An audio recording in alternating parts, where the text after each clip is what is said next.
Bonjour à vous tous, nombreux. Vous savez que d'ici peu, nous allons dire autrement de notre Père. Oui. Vous le savez tous. Premier dimanche de l'Avent, donc pas dimanche prochain, mais le suivant.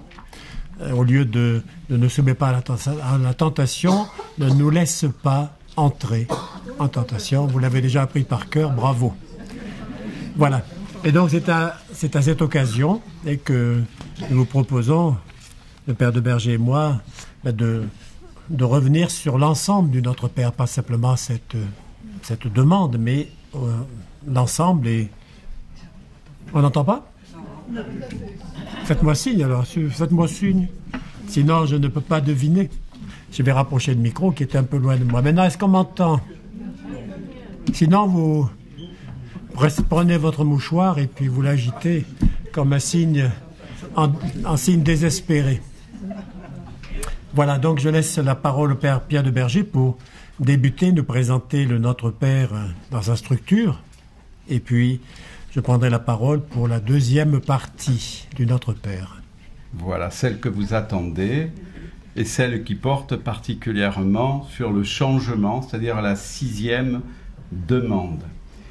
En guise d'introduction, et je remercie Monseigneur d'avoir accepté d'être des nôtres, je peux juste dire qu'il y avait un conseil épiscopal qui vient de se terminer. Voilà, c'est pour ça, comprenez que voilà, les journées sont chargées. Donc je le remercie d'avoir accepté l'organisation de cet après-midi. En guise d'introduction, je rappellerai peut-être que le Notre Père, avec le Je vous salue Marie, est sans doute de toutes les prières la plus familière, la plus connue, peut-être celle que l'on récite parfois un peu machinalement. Tertullien, au IIe siècle de l'Église, du IIe siècle, y voyait comme un abrégé de tout l'Évangile. Voilà. Soulignant que cette prière est comme un peu un résumé de l'enseignement et du ministère de Jésus. Alors c'est vrai, comme Monseigneur vient de le dire, je crois que ce changement, qui porte sur la 6e demande, peut être une occasion pour nous de redécouvrir l'importance de cette prière et de redécouvrir aussi son sens. Je commencerai par rappeler, mais vous le savez, que lorsqu'on ouvre le Nouveau Testament, on constate qu'il y a 2 recensions du Notre Père, l'une dans l'évangile de Matthieu et l'autre dans celui de Luc. Quand on regarde, on constate d'ailleurs que ce Notre Père, c'est la même prière, mais est située différemment, selon qu'il s'agit de Matthieu ou selon qu'il s'agit de Luc. Dans l'évangile de Matthieu, je pense que vous le savez, cette prière intervient dans le cadre du sermon ou du discours sur la montagne. C'est-à-dire c'est le premier grand discours de Jésus. Vous savez que ce discours prononcé sur la montagne est introduit par les béatitudes, qui sont la nouvelle charte, si je puis dire, du royaume de Dieu. Viennent ensuite un certain nombre d'enseignements où Jésus invite ses disciples à être lumière du monde, sel de la terre, et puis ensuite on le voit rejeter à plusieurs reprises l'hypocrisie qui peut infecter les œuvres des croyants, peut-être l'aumône, la prière et le jeûne. Et c'est alors lorsqu'il parle justement de la prière que Jésus enseigne le Notre Père. Il enseigne comme une prière exemplaire. Il le fait d'ailleurs un peu en contraste, un contraste avec les païens. Quand vous priez, ne bredouillez pas comme les païens. Ils croient être exaucés à flot de paroles. Ne leur ressemblez donc pas, votre Père sait de quoi vous avez besoin avant que vous le lui demandiez. Vous donc, priez ainsi.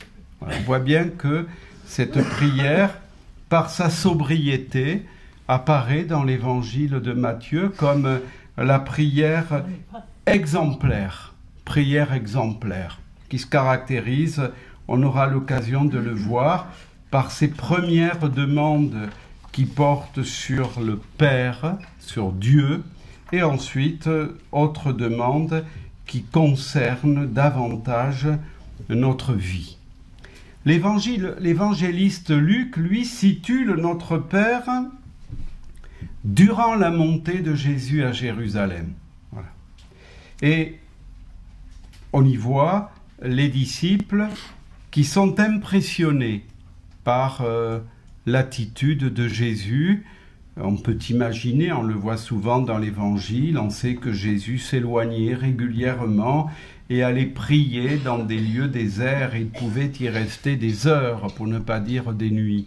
Donc on voit les disciples qui sont impressionnés, voilà, par la manière dont Jésus prie. Et il lui demande de leur apprendre à prier, comme Jean l'a appris à ses disciples. Et il arriva, pendant qu'il était en train de prier quelque part, dit Luc, on ne sait pas trop où, comme il avait fini, que l'un de ses disciples lui dit « Seigneur, enseigne-nous à prier comme Jean a enseigné à ses disciples. » Il leur dit « Lorsque vous priez, dites. » Donc on voit bien que différemment peut-être de Jean-Baptiste, peut imaginer, qui avait livré à ses prières une prière qui pouvait être celle de son temps. On voit que ici Jésus, lorsqu'il enseigne le Notre Père, on voit qu'il va introduire ses disciples. Il va les introduire dans la relation intime qui le lie à son Père.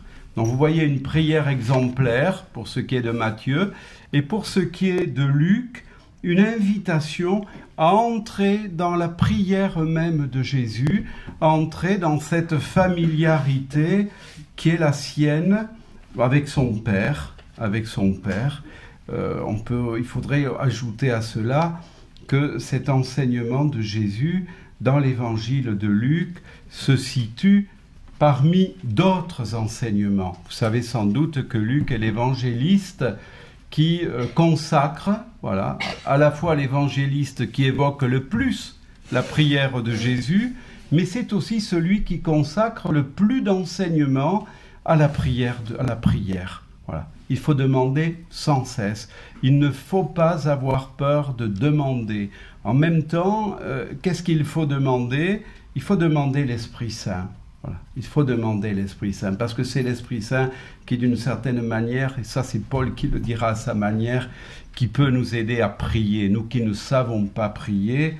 Et puis vous avez aussi l'exemple de la parabole du pharisien et du publicain. On a chez Luc beaucoup d'enseignements. Maintenant, très rapidement, quand on regarde les deux prières, les deux recensions de cette prière, on constate quelques différences. Voilà. Et vous allez le voir globalement, voilà, la prière que nous connaissons, que nous récitons, voilà, est plus proche de celle que l'on trouve dans l'évangile de Matthieu que de celle qu'on trouve dans l'évangile de Luc. Voilà.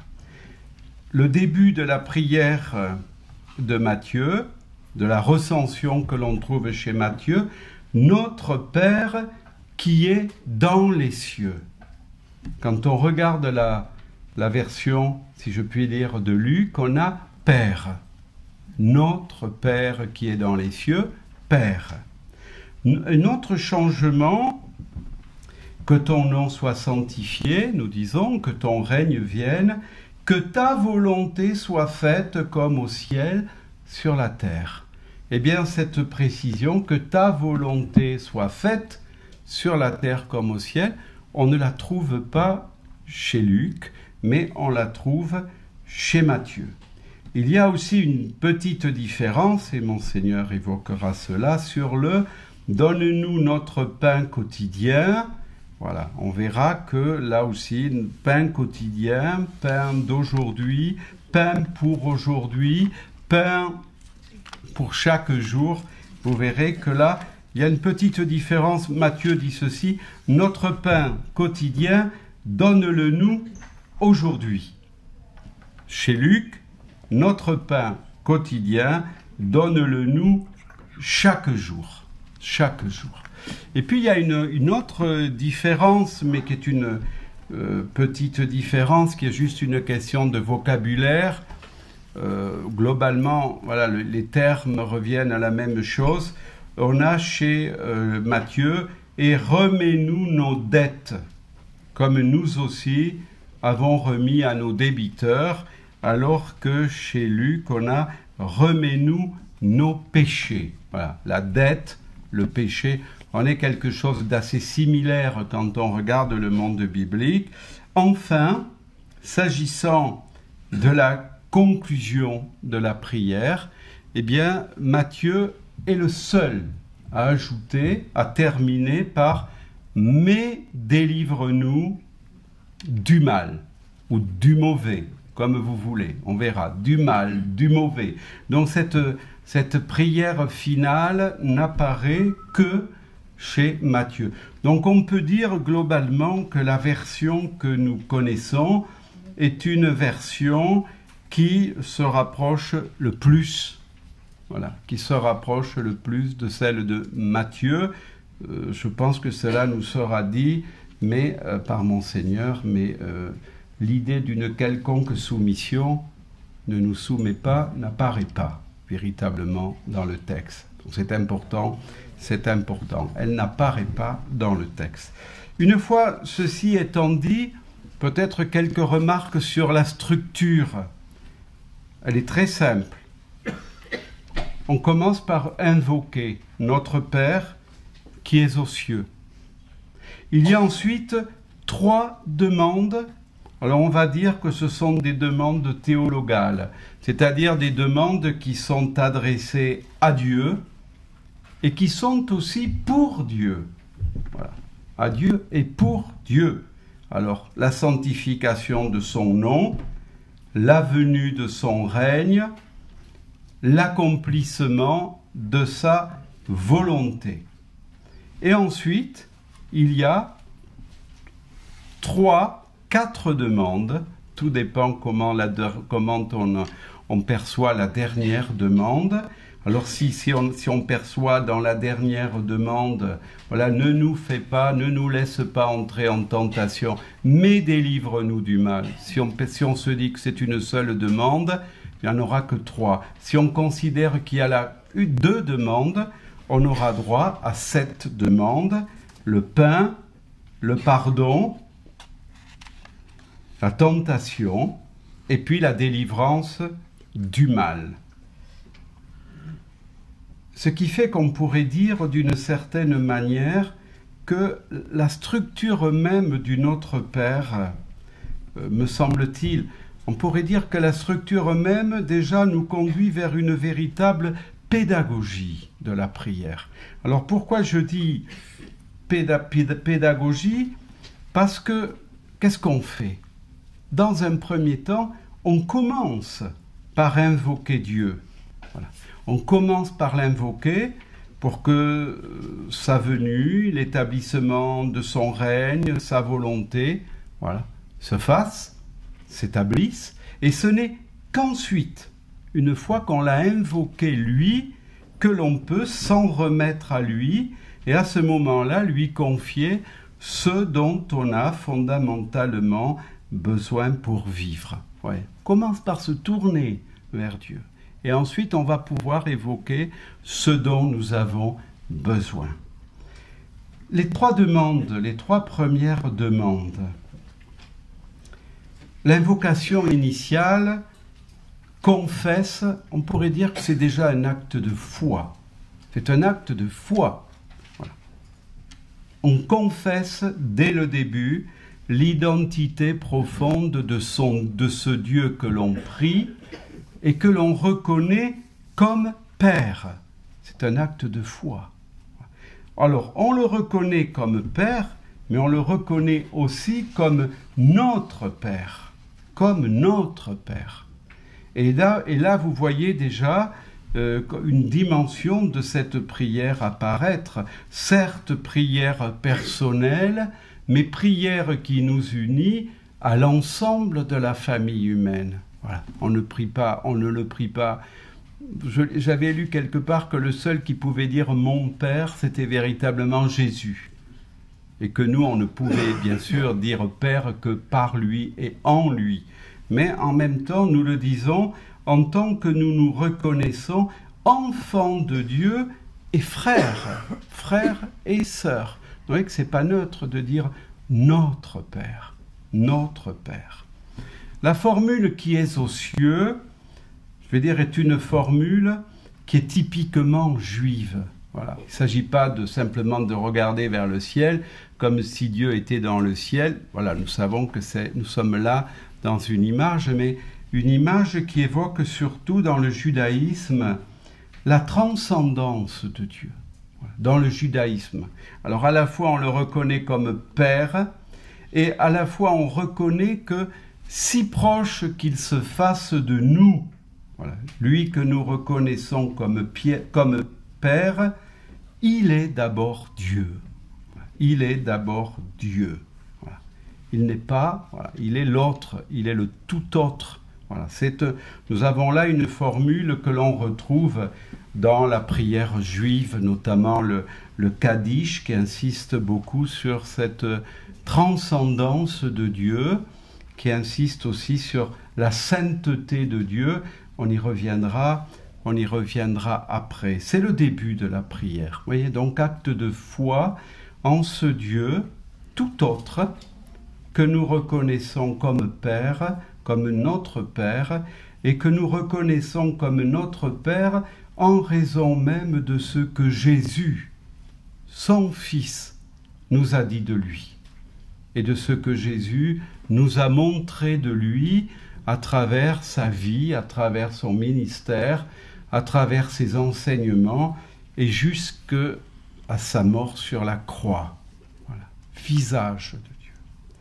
Les trois premières demandes, elles correspondent globalement à la prière juive du Kaddish, une des prières, voilà, on va dire les plus importantes du judaïsme, avec à la sanctification du nom et à la venue du règne de Dieu, peut-être un troisième souhait qui n'apparaît pas directement dans le Kaddish, mais c'est que ta volonté soit faite.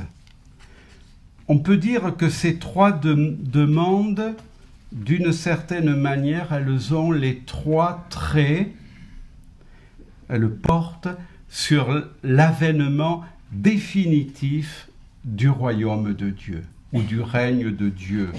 Voilà. Que ton nom soit sanctifié. Le nom, dans le langage biblique, c'est la personne elle-même.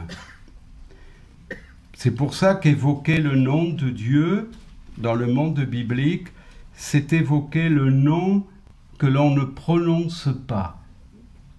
C'est évoquer le nom que Dieu a révélé à Moïse pour se faire connaître à son peuple.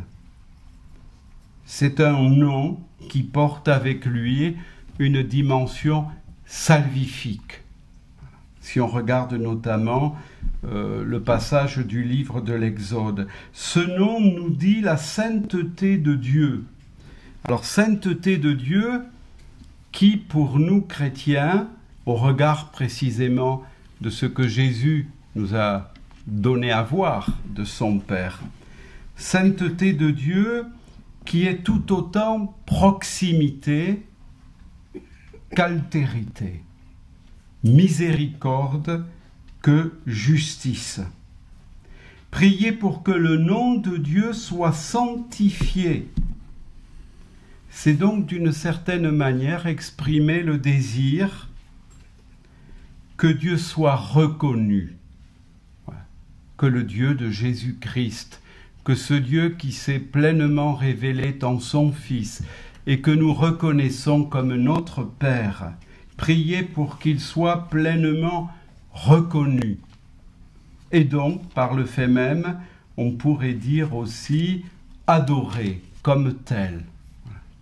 Il y avait une traduction œcuménique de la Bible qui traduisait ainsi « Fais connaître à tous qui tu es ». Fais connaître à tous qui tu es. Alors c'est un petit détail, mais que ton nom soit sanctifié, quand on regarde le texte, en tous les cas les textes bibliques, on voit que c'est une tournure passive. C'est Dieu qui peut se faire reconnaître. C'est lui, voilà, c'est lui, voilà. Mais dire que c'est lui qui peut se faire reconnaître ne veut pas dire pour autant que nous n'avons aucun rôle à jouer dans ce sens-là. C'est-à-dire on demande à Dieu, on prie, voilà, pour que son nom, voilà, pour qu'il soit reconnu, pour qu'il soit connu à sa juste importance, pour qu'il soit adoré, confessé. Mais en même temps qu'on demande cela, on reconnaît bien qu'il est le seul à pouvoir se faire pleinement connaître. Mais c'est aussi à nous, par notre manière d'être, par notre manière de vivre, aussi de faire en sorte qu'il soit connu. C'est pour ça que dans l'Ancien Testament, le peuple de Dieu est appelé à sanctifier son Dieu, c'est-à-dire à agir de telle façon qu'il soit reconnu. J'avais écrit respecté et accueilli. Le respecter pouvant porter sur toutes les fois où précisément le nom de Dieu est utilisé, voilà, à des fins contraires, pour ne pas dire parfois blasphématoires. Que ton nom soit sanctifié. Que ton règne vienne. Que ton règne vienne. Voilà. Je crois que c'est la grande prière du disciple. Jésus, tout au long de son ministère, se présente comme le messager du règne de Dieu. Voilà. Le règne de Dieu s'est approché. Voilà. Convertissez-vous, croyez à l'évangile. Ce sont les premiers mots, voilà, de l'évangile de Marc et les premiers mots de Jésus quand il apparaît en Galilée. Donc on est là vraiment au cœur de la prière. Voilà, ce que l'on demande, c'est que Dieu établisse son règne d'amour, de justice et de paix parmi les hommes. Ce qu'on lui demande aussi, c'est que ce règne de Dieu, voilà, déjà accompli avec la victoire de Jésus sur la mort, voilà, sur le péché, sur le mal, avec sa résurrection. On lui demande bien qu'il s'établisse pleinement dans notre monde. Évidemment, cet avènement du règne de Dieu, et Jésus nous le dit à plusieurs reprises, voilà, il appartient au secret de Dieu. Voilà. Vous ne savez pas, veillez. Mais en même temps, il n'en est pas moins vrai que cette perspective, cette attente habite notre présent et elle le transforme. C'est pour cela qu'ici aussi, si l'on implore Dieu, voilà, pour que son règne vienne, il n'en est pas moins vrai qu'au même moment, on s'engage aussi à œuvrer pour l'avènement de ce règne de Dieu. Chaque fois que l'on va visiter une personne malade, chaque fois qu'on lutte peut-être aussi pour plus de justice, pour plus de paix, pour aussi l'écologie intégrale dont nous parle le pape François, chaque fois que l'on s'engage pour le respect de la dignité des personnes. Voilà. Maintenant, voilà, ce qui est clair, hein, le règne de Dieu, c'est le sien, c'est pas le nôtre. C'est pas le nôtre. Parfois, on pourrait avoir tendance. Donc, vous voyez bien que cette prière aussi nous inscrit dans cette attente de la fin des temps dans laquelle nous sommes et au cœur de laquelle il nous faut œuvrer, voilà, pour que le règne de Dieu porte ses fruits en attendant qu'il vienne de manière totale et de manière définitive. Que ta volonté soit faite. Me semble que demander que s'accomplisse la volonté de Dieu, me semble, au regard de tout ce que nous dit la Bible, de ce que Jésus est venu aussi vivre, lui qui s'est abaissé, qui n'a rien retenu pour lui, qui s'est totalement dépouillé et qui s'est fait obéissant jusqu'à la mort sur la croix, il me semble que derrière cette prière, que ta volonté soit faite, il faut lire notre désir profond que se réalise le dessein divin salvifique. C'est le dessein du salut de Dieu. Voilà. Quelle est sa volonté? C'est de sauver l'humanité. C'est de sauver l'humanité. Voilà. C'est de faire en sorte, comme nous le disions précédemment, eh bien, que tout ce qui aujourd'hui, voilà, empêche que le règne de Dieu soit pleinement établi, fait que le nom de Dieu n'est pas reconnu, c'est faire en sorte que, eh bien, tout cela puisse être saisi dans cette ultime prière. En même temps, on se souvient ici que jusqu'aux dernières heures qui précèdent sa mort, Jésus manifeste sa totale disponibilité à son Père. Voilà. Que ta volonté soit faite. Vous vous souvenez sans doute de l'agonie de Jésus.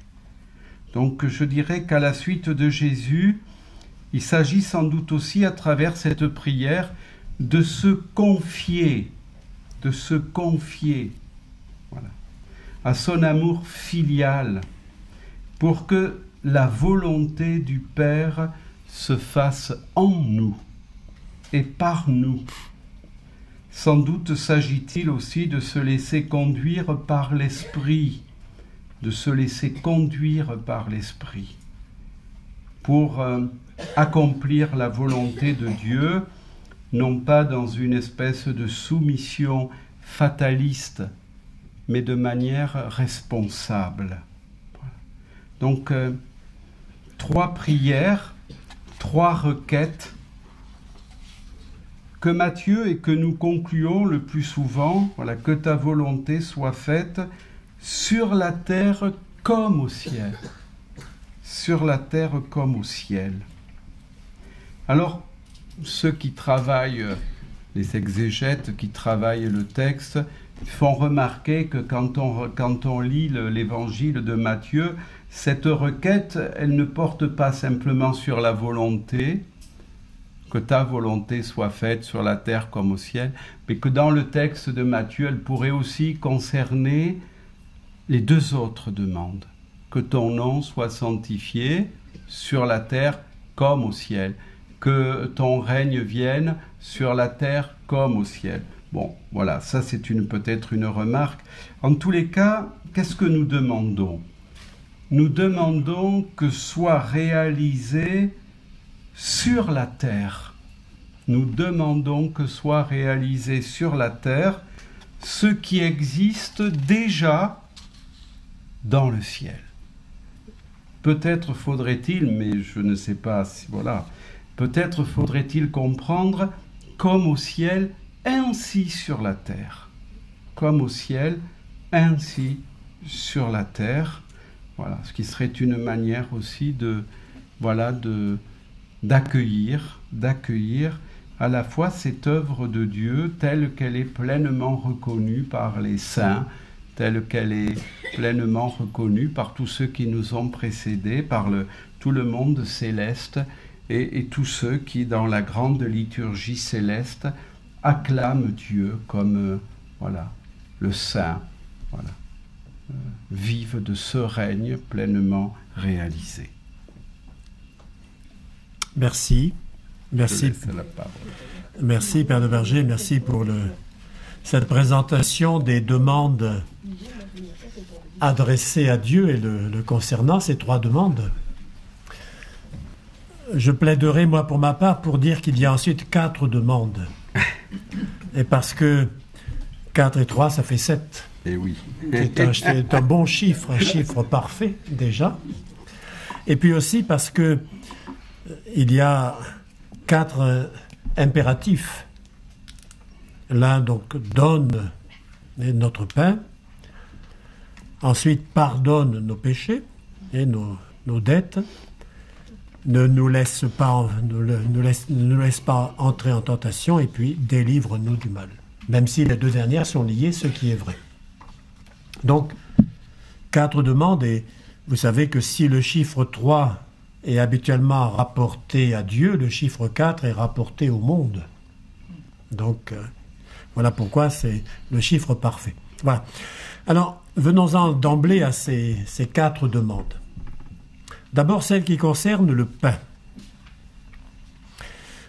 J'ai envie de dire, il y a d'abord ce besoin fondamental, et qui vient dans le Notre Père ensuite. Besoin fondamental de la nourriture. Nourriture pour la vie. Et puis après, on pourrait dire que les autres concernent davantage tout le combat spirituel qui est à mener. Étant pardonné, la tentation, et puis le mal. Alors, le pain d'abord. Ici, c'est joli mot à mot, notre pain de ce jour, mais je viendrai tout de suite sur la façon de traduire, donne à nous aujourd'hui. Donc voilà le mot à mot du grec. Alors, le problème, c'est l'adjectif qu'on traduit par de ce jour. Parce que quand vous dites finalement notre pain de ce jour, donne-le aujourd'hui. Bon, ça a sa logique. Bien sûr, puisqu'on pourrait dire je ne demande que le pain dont j'ai besoin aujourd'hui, sachant que demain sera un autre jour et que je demanderai pour demain. Et vous vous rappelez peut-être que dans les épisodes de la manne, dans l'Ancien Testament, on prenait la manne pour un jour. Et si par hasard on en avait ramassé de trop, elle se perdait, sauf le sabbat. Voilà. Donc, peut-être que c'est cela. Mais, en fait, cet adjectif, on ne le retrouve de façon, autant qu'on puisse connaître la littérature grecque ancienne, on ne le trouve que là. Cet adjectif qu'on traduit par « de ce jour ». Et en latin, c'est plus près de nous que le grec, on a quotidianum, superstantialem, perpetuum, necessarium, venientem. Vous voyez, donc, vous devinez le sens de ces termes, quotidien, supersubstantiel, perpétuel, nécessaire, le pain qui vient, le pain de demain. Bon, voilà. Ce qui montre que ça n'est pas facile à traduire, et ce mot. Alors, le choix est fait de garder notre pain de ce jour, et en insistant sur cette importance de la vie quotidienne, parce que c'est aujourd'hui, et il y a des enseignements de Jésus sur le fait de faire confiance à la providence, et qui nourrit les oiseaux du ciel, qui s'occupe des fleurs des champs, et donc de ne pas chercher à thésauriser, à entasser. Donc ça peut expliquer la logique avec l'évangile de saint Matthieu. Mais il ne faut pas quand même chaque fois que plusieurs sens sont possibles, il ne faut pas hésiter à élargir le sens de la prière. Et les orientaux, les pères de l'Église grecque déjà, comprenaient cet adjectif en disant mais finalement c'est pas seulement le pain matériel dont nous avons besoin, c'est le pain spirituel, c'est le pain de l'Eucharistie en définitive. Et donc voilà. Et donc il nous faut, je pense, dans l'interprétation, quand nous disons cette demande, bien sûr, commencer par la nourriture dont notre corps a besoin, mais ne pas oublier que dans cette prière adressée à Dieu, il ne faut pas perdre de vue le pain de vie. Ce pain de vie qu'est Jésus. Et ce pain de vie que nous demandons à Dieu pour qu'il nous nourrisse. Et dans cette prière, bien sûr, excusez-moi, merci. Nous prions pas simplement pour moi, chacun ne prie pas simplement pour soi. Et je rappelle que c'est, qu'on trouve ici, la première personne du pluriel, comme dans le titre « Notre Père ». Et toutes ces demandes sont mises au pluriel. Et donc, nous demandons aussi que nos frères humains, nous tous, aient la nourriture pour leur corps et qu'ils aient aussi la nourriture spirituelle dont ils ont besoin. Voilà cette première demande de ce qui est nécessaire pour la vie.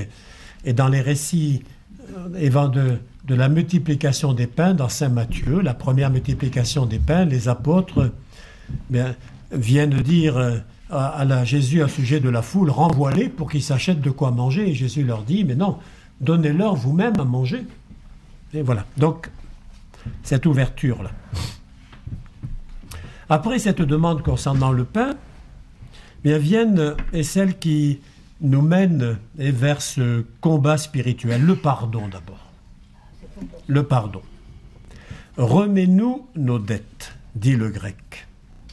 Nos dettes. Quelles sont les dettes que nous avons envers Dieu? Évidemment, c'est le péché. Et on comprend que en français, on puisse traduire « pardonne-nous nos offenses ». Et le péché vu comme une faute envers Dieu. Et dans cette logique, puisque nous avons porté tort à Dieu, puisque nous sommes devant Dieu comme un débiteur, et comme quelqu'un qui est vraiment en dette avec lui. Et on peut repenser à un autre texte de l'évangile de Saint Matthieu, la parabole, la fameuse parabole du débiteur impitoyable, du débiteur insolvable. Et il doit des millions à son maître qui lui remet sa dette. Voilà donc cette première parole. Voilà. Mais la demande ajoute aussitôt, comme nous-mêmes, nous remettons à ceux qui nous doivent, comme nous-mêmes, nous pardonnons à ceux qui nous ont offensés. C'est-à-dire que si nous recevons un pardon librement accordé par Dieu, de ce fait, il faut être logique. Le pardon fraternel, le pardon à l'égard des autres. Parfois on dit, mais pardonne-nous comme nous pardonnons. Est-ce que c'est une comparaison ou pas? Mais je crois que c'est plus qu'une comparaison. Parce que si c'est simplement le rapport de l'un à l'autre, nous sommes bien malheureux parce que nous savons que nous ne pardonnons pas toujours aux autres. J'aurais envie de dire, c'est plutôt comme une analogie. C'est-à-dire que, oui, Dieu nous a pardonné grandement, de la même manière, nous sommes appelés à pardonner. Mais ce n'est pas la condition première, parce que si c'est mis comme condition pour le pardon de Dieu, ça ne correspond pas à la parabole. La parabole, c'est Dieu qui pardonne, qui remet d'abord la dette à celui qui lui doit beaucoup, et après, c'est celui-ci qui est appelé à remettre une petite dette envers son ami, son compagnon. Donc voilà, ce n'est pas une comparaison, mais une analogie. C'est la miséricorde de Dieu qui nous pousse à devenir miséricordieux à notre tour. Pardonne-nous comme nous pardonnons aussi. C'est-à-dire, voilà. Et donc, finalement, la comparaison, c'est l'action de Dieu, c'est pas notre action à nous. On ne se met pas comme mesure du pardon que Dieu doit nous accorder. Mais ce serait nous mettre au centre. La mesure, c'est Dieu. Et c'est Dieu qui, par son pardon, nous invite à savoir accorder à d'autres ce que nous avons reçu. J'arrive maintenant à un passage difficile. Pardon. La tentation. La tentation. Alors, parmi vous, certains se rappellent sans doute le texte d'une pater en latin. Et nenos inducas in tentationem, c'est le grec mot à mot. Oui. Mot à mot. Inducas, on pourrait dire, faire entrer, porter dans, mener vers, et voilà, conduire dans une direction. Donc la tentation vue comme un lieu, ethnenos, indukas, tentationem. Donc, comment le comprendre cela? Comment comprendre ce verbe et puis ce mot de tentation, peirasmos en grec? Alors commençons par le mot. Après je reviendrai au verbe. Tentation, ce mot grec, peirasmos, peut se traduire soit par épreuve, soit par tentation. C'est-à-dire, une tentation forte, ce n'est pas simplement le pot de confiture dans lequel je vais mettre les doigts. Vous voyez? Non, c'est une tentation qui met en danger. C'est une épreuve qui risque de nous amener à un péché grave. La plus grande tentation, c'est celle qui met la foi en cause, la foi en Dieu. Et voilà donc, bien percevoir, c'est notre fidélité à Dieu qui est menacée. Et qui est menacée par le tentateur. Mais pour reprendre ce mot des tentations de Jésus au désert, les tentations, le tentateur. Alors nous sommes conscients de nos faiblesses. Alors, qu'est-ce qu'il en est des rapports entre la tentation et Dieu? Et puisque c'est ça le fond de la question, et qui souvent a fait que la traduction qui a encore cours pendant quelques jours ne nous soumet pas, a souvent posé des difficultés. J'ai souvent eu des questions à ce sujet. Bon. Il est certain que Dieu ne nous tente pas. Et si vous aviez besoin d'un texte biblique pour vous confirmer cela, mais vous allez voir la lettre de Jacques, le premier chapitre, verset 13 et suivant, et je la lis. « Que nul, quand il est tenté, ne dise « Ma tentation vient de Dieu ». Dieu ne peut être tenté de faire le mal, il ne tente personne. Chacun est tenté par sa propre convoitise, qui l'entraîne, qui le séduit. Une fois fécondée, la convoitise enfante le péché. Le péché, arrivé à la maturité, engendre la mort. Voilà. Donc, Jacques, chapitre 1, versets 13 à 15. Et qui est très clair, ce n'est pas Dieu qui tente. Et il ne faut pas dire cela du tout. Cependant,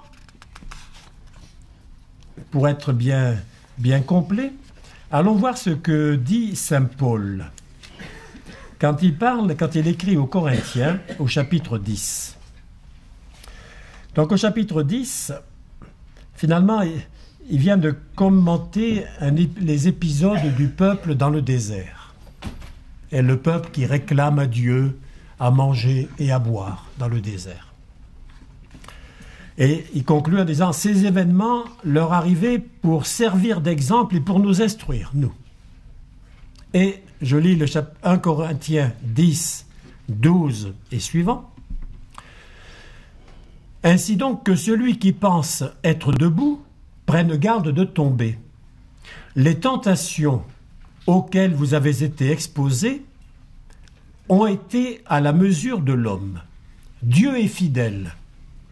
Il ne permettra pas que vous soyez tentés au-delà de vos forces. Avec la tentation, il vous donnera le moyen d'en sortir et la force de la supporter. Donc, ici, le texte est complexe. Et saint Paul dit, voilà, Dieu est fidèle. Vous serez tentés, ce n'est pas Dieu qui tente, vous serez tentés. Il ne permettra pas que vous soyez tentés au-delà de vos forces. Donc, Dieu agit là-dedans, en mettant comme une limite à l'action du tentateur.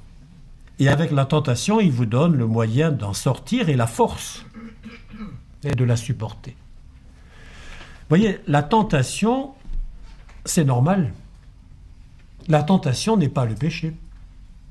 Jésus a été tenté, donc c'est bien une preuve. La tentation, et ce n'est pas le péché, ce n'est pas le mal, mais nous sommes fragiles et faibles, nous autres. Et nous savons que quand nous sommes tentés, cela nous trouble, cela nous inquiète. Parce qu'on a déjà dit oui. Dans le passé, nous avons souvent dit oui à la tentation.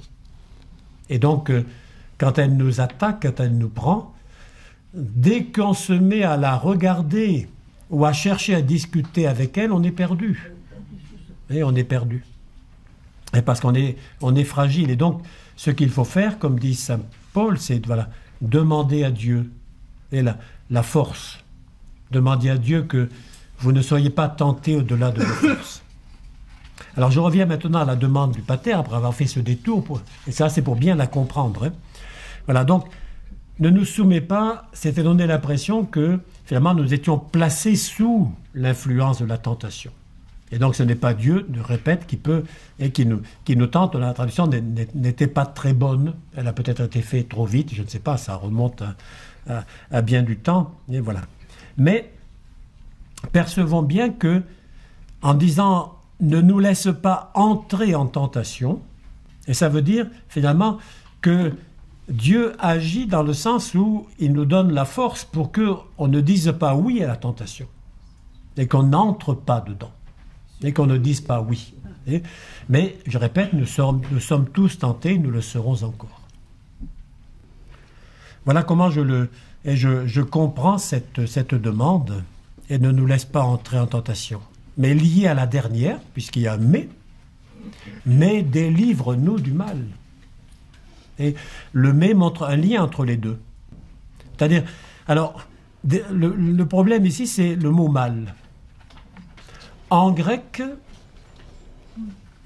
il peut être soit au masculin, soit au neutre. C'est-à-dire, c'est soit le mal, soit le mauvais. Les deux sont possibles. Et donc, on pourrait dire tout aussi bien, délivre-nous du mauvais. Et délivre-nous de ce qui est mal, neutre. Voilà. La traduction française a retenu depuis très longtemps le neutre, mais en soi, le mal est tel qu'on le perçoit, il est l'œuvre de quelqu'un, de cet esprit du mal, de ce prince de ce monde, comme dit saint Jean. Et donc demandons à Dieu d'être délivré, et délivré du mal, délivré du malin.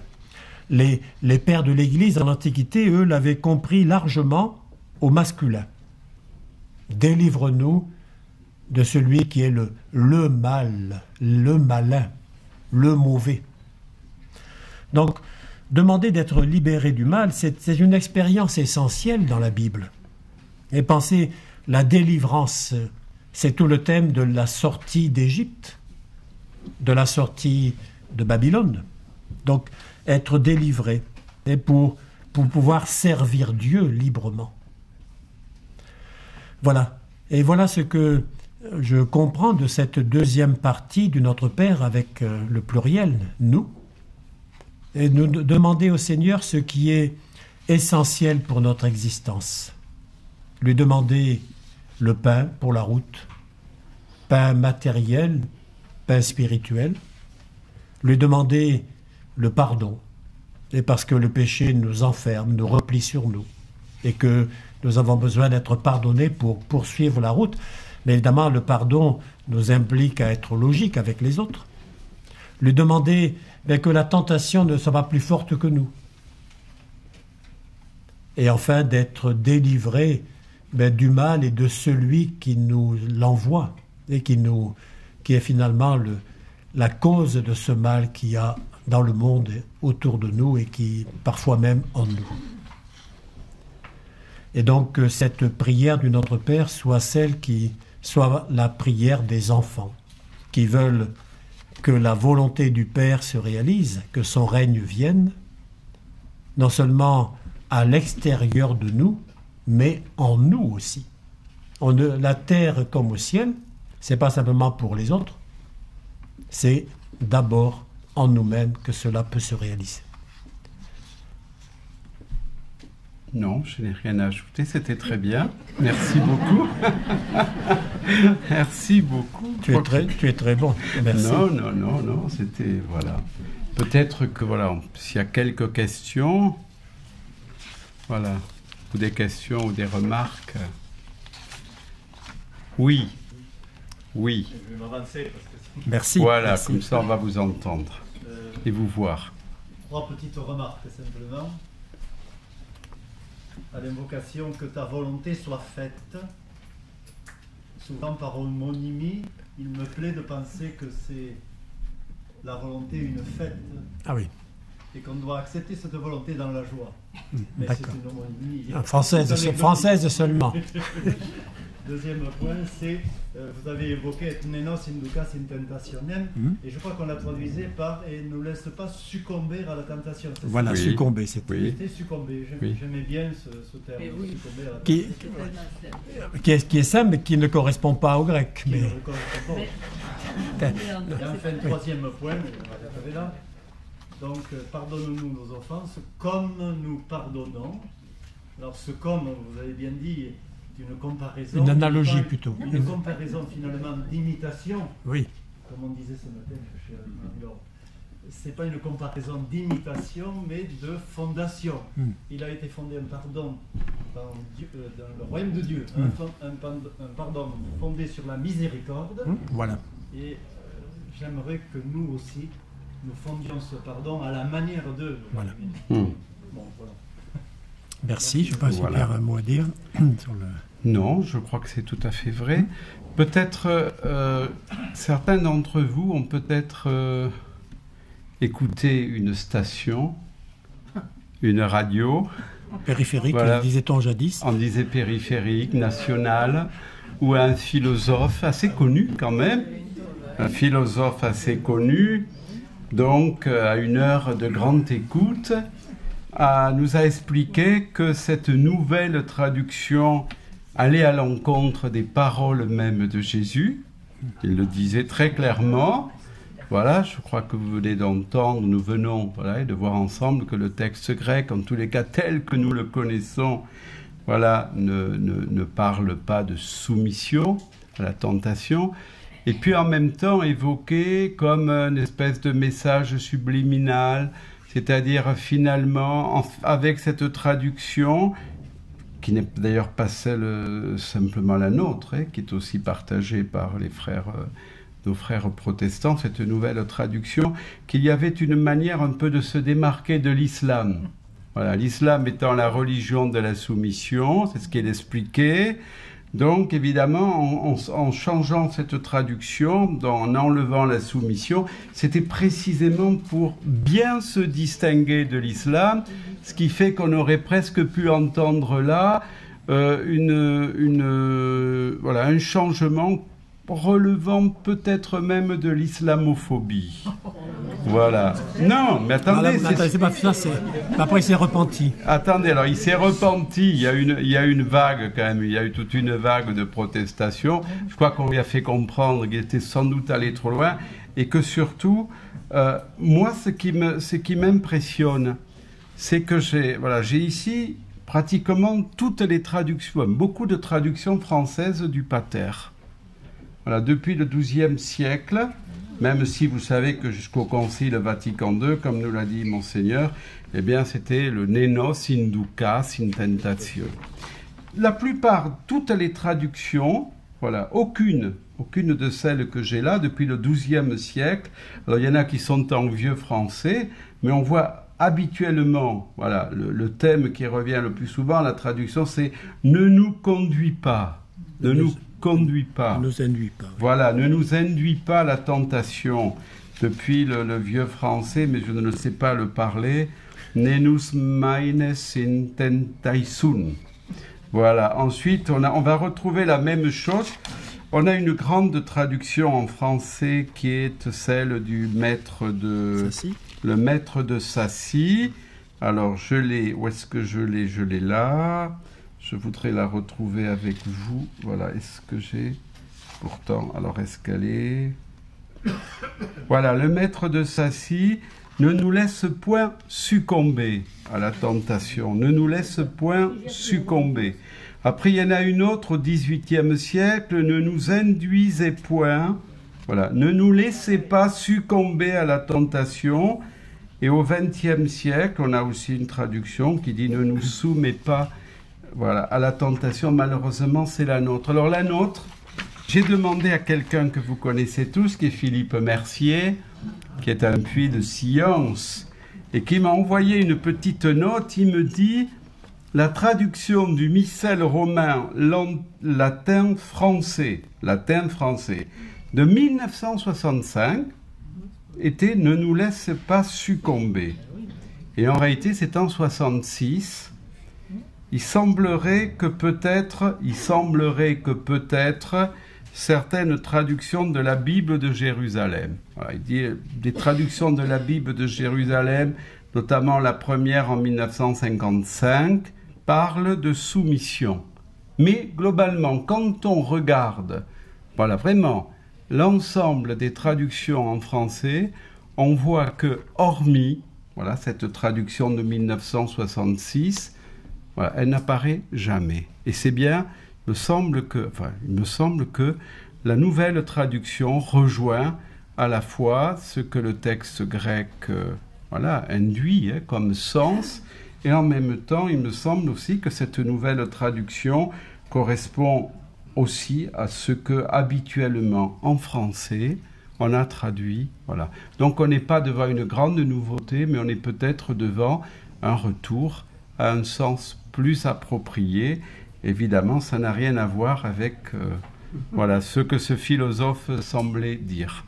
Puisque c'est toujours ce mot, la traduction de ce mot qui pose problème, est-ce que dans tous les textes anciens, grecs, c'est toujours ce même verbe, eispero, il y est partout?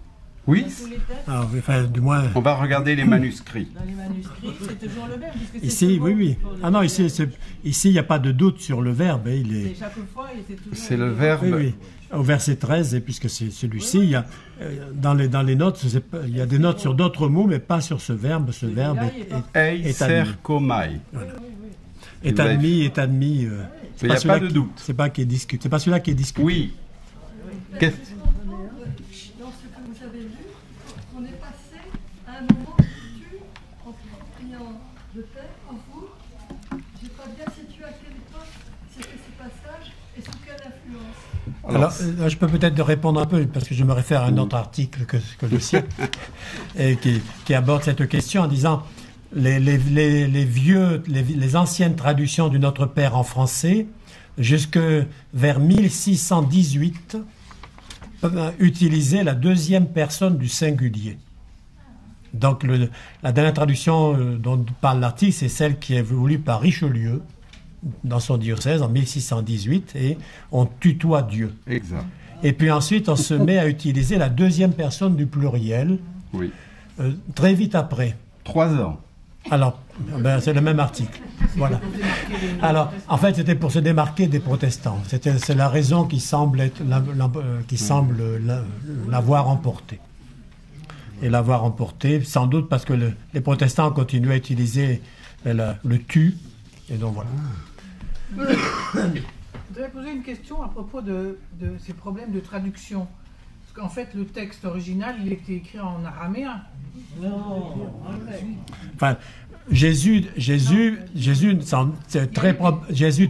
très probablement parlait araméen. Voilà. Oui. Il a dit en araméen. Le problème, c'est qu'on n'a pas de texte. Certains ont essayé de le reconstituer, mais c'est une hypothèse. Le texte inspiré, c'est le texte grec. Voilà. Et on peut pas... Il a été traduit par Saint Jérôme en latin. Il a été traduit en latin par Saint Jérôme, même avant lui. Mais bien sûr, c'est le traducteur le plus reconnu. La vulgate, comme on dit. C'est comme ça que le sens se perd quand même. Encore que le latin inducas, c'est exactement le grec eisphéro. C'est exactement le même mot. Et en français, induire. Oui. Alors, le vieux français, en vieux français. Les gens de notre génération ont connu l'ancienne version. Et on a eu beaucoup de mal à se faire à la deuxième version que vous dites. Vous dites c'est dans 66 ? Oui, 66. Oui, ah, d'accord. 66. C'était juste après le concile. Oui. Voilà. Et donc nous maintenant, il faut qu'on se refasse une autre traduction. Il n'y a qu'une seule demande. Il n'y a qu'une seule demande. Oui. Alors, dans l'article auquel je me référais, on disait que qu'on a trouvé la formule « ne nous laisse pas succomber » qui semblerait venir des milieux jansénistes. Oui. En disant parce que finalement c'est la question du rapport avec la grâce de Dieu. Mais, voilà, donc voilà. Mais bon. Mais c'est pas exactement. Vous voyez, auparavant, c'était traduit. On a diverses traductions possibles. Ne souffre pas que nous soyons vaincus, ne nous laisse pas tomber, ne nous induit pas en tentation. C'est la plus souvent celle qui était dans la traduction ancienne, et c'est le plus souvent celle qu'on a trouvée. Aucune traduction n'est parfaite. S'il fallait dire tout cela, il faudrait parler en grec. Ça, mais c'est un peu difficile. C'est un peu difficile. L'essentiel, c'est d'avoir que notre relation à Dieu soit bonne et vraie, et que de percevoir ce que représente la tentation dans nos vies. C'est ça le fond. Et pourquoi ça a mis si longtemps à être... pourquoi est-ce que ça a mis si longtemps à être accepté dans l'Église? Parce qu'on nous en a parlé il y a 2 ans. On nous a parlé de cette fameuse retraduction liturgique. Et moi, je l'avais découpée et je l'ai même dans mon agenda depuis 2 ans. Alors, cette nouvelle traduction, et voilà. Maintenant, chaque pays n'est pas seul. Et changer une prière comme le Notre Père, c'est pas une petite affaire. Donc, Rome nous a demandé que ça soit en commun avec les autres pays francophones, premièrement. Que ça soit ensuite, bien sûr, une traduction sur laquelle on se mette d'accord. Nous avons souhaité aussi, comme la traduction précédente était œcuménique, mais qu'elle soit aussi œcuménique. Les protestants n'ont pas mis d'objection, et les orthodoxes non plus, mais chaque église a réfléchi de son côté, à discuter, à savoir est-ce qu'on l'accepte ou pas. Voilà. Et donc il a fallu tout ce temps pour aboutir. En fait, c'était déjà dans la traduction liturgique du Notre Père qu'on lit un jour de carême, la semaine la semaine des cendres. On lit le Notre Père dans la messe en messe de semaine. Mais évidemment, tout le monde n'est pas en messe de semaine pendant le carême. Et donc, cette traduction ne nous laisse pas entrer en tentation, était déjà là, mais personne ne s'en est trop aperçu. Mais ensuite, pour la faire passer dans la prière du Notre Père, il faut tous ces accords dont je parlais tout à l'heure. Et laisser entrer, ce n'est pas la même chose que soumettre. On change le sens quand même. Mais soumettre, c'est donner l'impression, pour moi, c'est donner l'impression que c'est Dieu qui nous met voilà. Bien sûr. Ce qui n'est pas vrai. On peut le comprendre en disant ne laisse pas sous le pouvoir de cette tentation. Mais vraiment, il y a besoin d'explications. Voilà. Oui. Pour détendre l'atmosphère, il y a un problème, c'est qu'à l'église du Pater à Jérusalem, sur la colline oui, à Jérusalem, sur le mont des Oliviers. Il va falloir. Il y a le Pater en français, parmi les 180 langues, mais avec l'ancienne traduction. Donc il va falloir casser la mosaïque. Casser, aïe. En plus, c'est une église française. On est sur le territoire français. Oui. Donc c'est de la haute responsabilité ce qu'on fait là. Bon, alors, il va falloir faire une collecte d'abord. Une collecte pour en mettre une autre. Monsieur Macron. Il y a 2... Oui. J'avais entendu dans certaines conférences que dans le monde juif, il y avait la plupart des demandes que nous retrouvons dans le Notre Père. Oui, bien sûr. Vous l'avez dit, mais très rapidement tout à l'heure. Je vais vous les lire. Je vais vous lire quelques prières juives.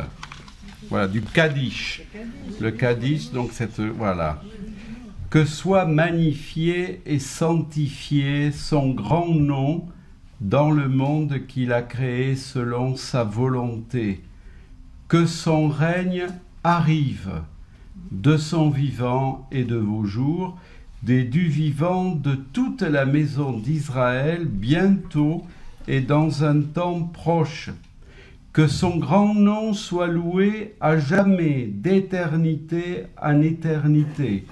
Que ton nom soit sanctifié. Voilà, on retrouve. Que soit béni et célébré, glorifié et exalté, élevé et honoré, magnifié et loué, le nom du Saint, béni soit-il, lui qui est au-dessus de toute bénédiction et de tout cantique, de toute louange et de tout hommage et de toute consolation, qui sont proférés en ce monde. Et chaque fois, l'Assemblée répond « Amen ». Amen. Que les prières et supplications de tout Israël soient exaucées devant leur Père qui est aux cieux. Et tout le monde répond Amen. Que la plénitude de la paix nous vienne du ciel, ainsi que la vie pour nous et pour tout Israël. Puis on va continuer, voilà. Vous avez, et puis il y a une forme un peu particulière du Kaddish, mais là c'est à l'occasion des sépultures. Voilà, voilà. Que soit magnifié et sanctifié son grand nom dans le monde qu'il créera bientôt de nouveau, et où il éveillera les morts et les fera surgir pour une vie éternelle. Pour une vie éternelle. Alors on a dans une autre prière juive, qui est le Shmoné Esrei, c'est-à-dire c'est les 18 bénédictions, une prière que le juif pratiquant lit tous les jours.